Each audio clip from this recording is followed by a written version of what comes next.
I'm Rob Miller, the CEO of Frontier Asset Management in Sheridan, Wyoming. We were founded in 2000. We've managed money now for over 20 years with Frontier Asset Management. The principals of the company have managed money through all sorts of down markets, up markets, and have really come to a philosophy of managing money on the downside, really concentrating on risk for clients. So first and foremost, we start with risk. That's our philosophy of downside first focus, and everything begins at that point of risk.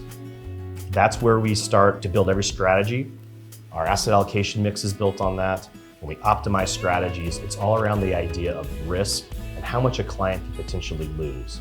That loss matrix is over a 12-month time period, and all the statistics and things that go into that to say, I don't want to lose more than X% of a client account over a 12-month time period.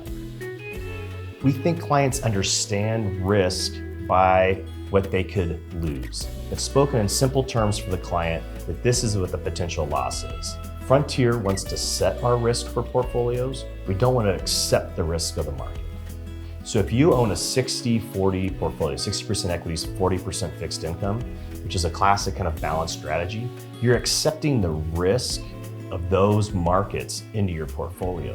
We don't want to do that. We want to say we're defining our risk, be it 10% for balanced, downside of 20% for long-term growth, but that's as much risk as we want to put into the market. So as stocks get riskier, as we see the potential downside of those into the future increase, we may have to reduce our amount of equities in order to keep the risk correct.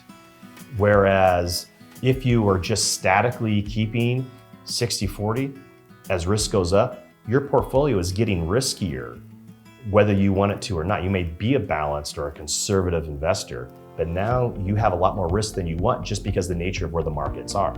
Likewise, when risk goes down, so let's say that the expected risk for US equity markets is less, we can buy more stocks. We can increase our exposure to risky assets and keep our risk at the same level, as opposed to keeping a static mix where now our risk is less than we want and losing out on potential return because we're accepting what the market is. We want to set our risk and define what our risk is for our strategies and not have the markets dictate what the risk in our portfolio should be. By creating models for our expected outcomes of correlations, of return, of risk, we can create a strategy that has the potential to exceed goals, but then is set to a downside metric.